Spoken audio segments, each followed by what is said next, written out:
ये कहानी है नंदिनी की। नंदिनी का जन्म जमशेदपुर में हुआ। नंदिनी की माँ सब्जी बेचने का काम करती थी। उसके पिताजी स्टील प्लांट में ऑपरेटर का काम करते थे। उसको एक और बहन रहती है। नंदिनी सबसे बड़ी लड़की रहती है।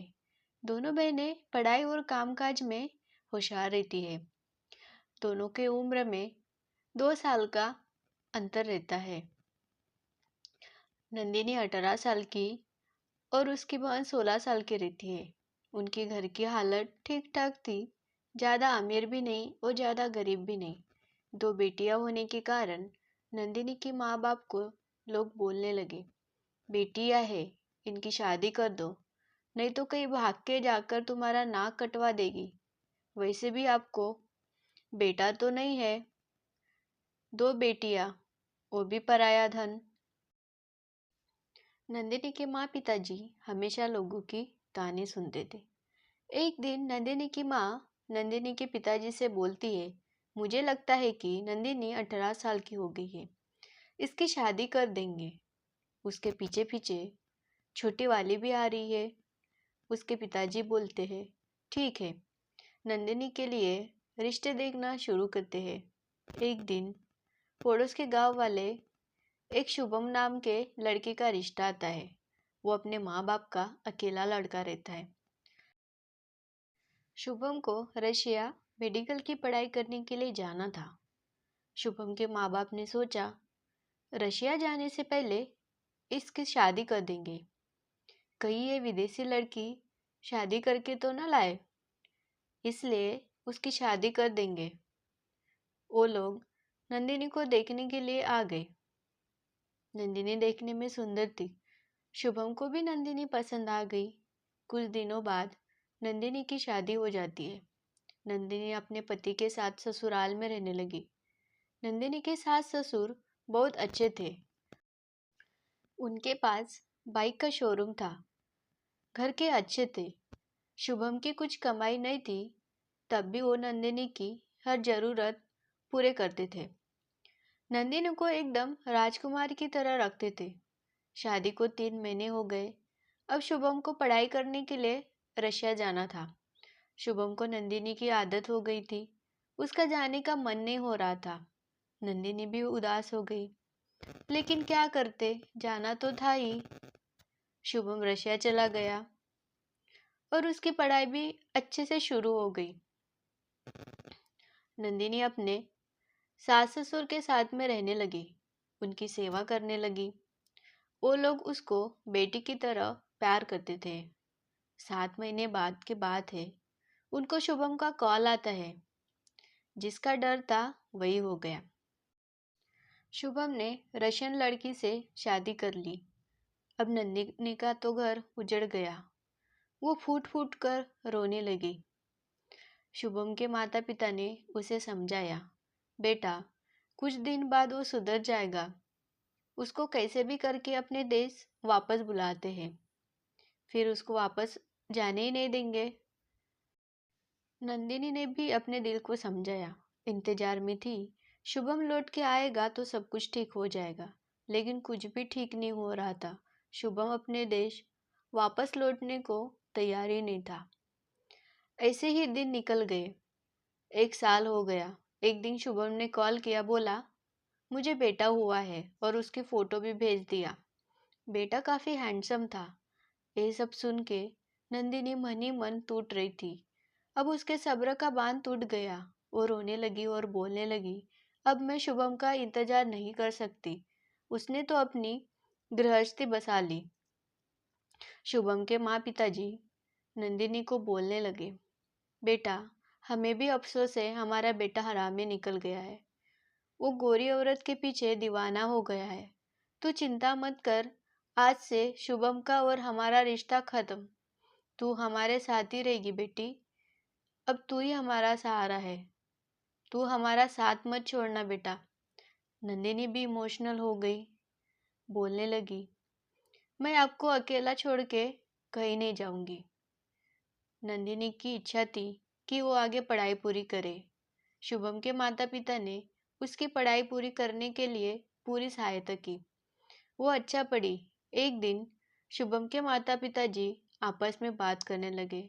अगर नंदिनी की जगह हमारी बेटी होती तो क्या जिंदगी भर जवान लड़की को घर में रखते क्या? हमें भी नंदिनी के आगे जिंदगी के बारे में सोचना चाहिए। अच्छा सा लड़का देख के इसकी दोबारा से शादी करके देंगे। हम अपनी बहू का कन्यादान करेंगे। वो लोग चुपचाप में अच्छा लड़का देखने लग गए। ऐसे ही उनके नज़र में एक लड़का आता है। वो गवर्नमेंट सिविल इंजीनियर रहता है। उसका नाम अभिनव रहता है।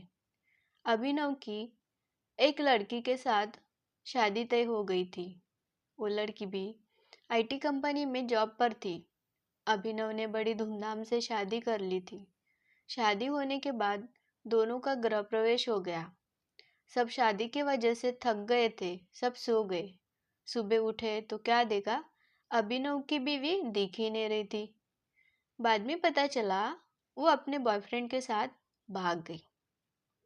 नंदिनी के पति ने भी उसको धोखा दिया था और अभिनव की बीवी तो शादी के पहले ही दिन भाग गई थी। अभिनव नंदिनी को देखने आता है। शुभम के माता पिता ने अभिनव के बीवी के बारे में उसको पहले ही बता दी। नंदिनी की जरा भी शादी करने की इच्छा नहीं थी। उसका आदमी जात से ही भरोसा उड़ गया था। वो अपने सास ससुर की बात टालती नहीं, क्योंकि वो उसे माँ बाप से भी ज़्यादा प्यार करते थे। नंदिनी ने शादी के लिए हाँ बोल दी। अभिनव और नंदिनी की शादी हो गई।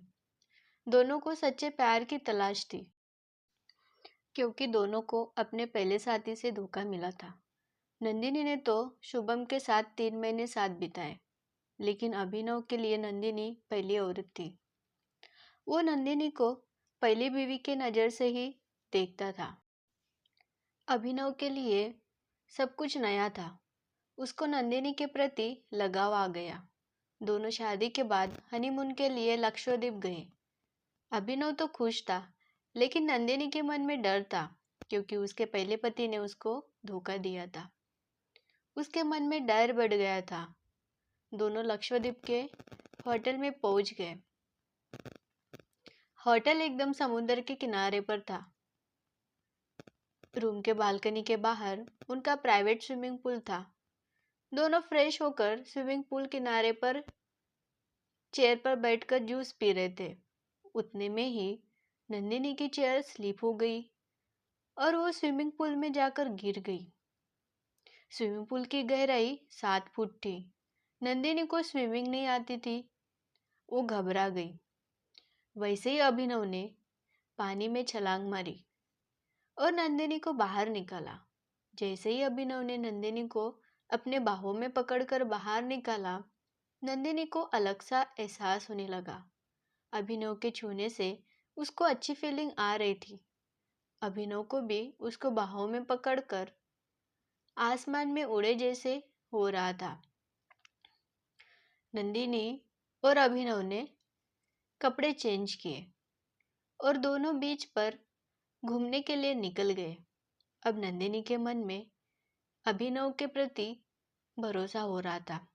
वो धीरे धीरे अपनी मन की बात अभिनव को बता रही थी। अभिनव ने नंदिनी को उसके अतीत के बारे में पूछा नहीं। वो उसकी इज्जत करने लगा।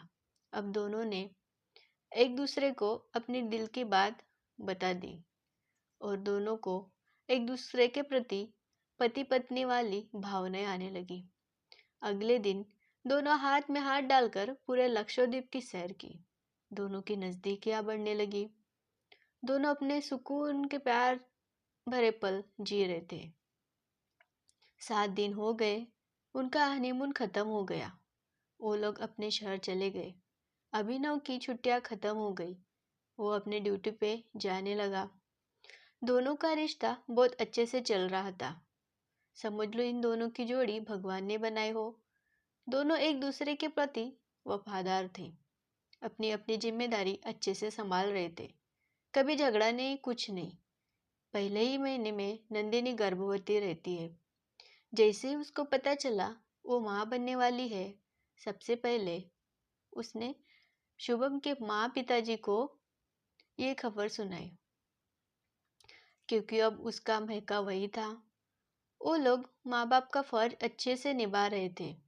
नंदिनी भी अपने बेटी होने का फर्ज निभा रही थी। अभिनव भी ये खबर सुनकर खुशी से झूम उठा। 9 महीने बाद उनको सुंदर सी बेटी होती है, वो बिल्कुल नंदिनी की कार्बन कॉपी। सब खुश हो गए। नंदिनी डिलीवरी के तुरंत बाद शुभम के घर गई, क्योंकि शुभम के माता पिताजी की इच्छा थी नंदिनी को मायके लाकर उसकी अच्छे से देखभाल करो।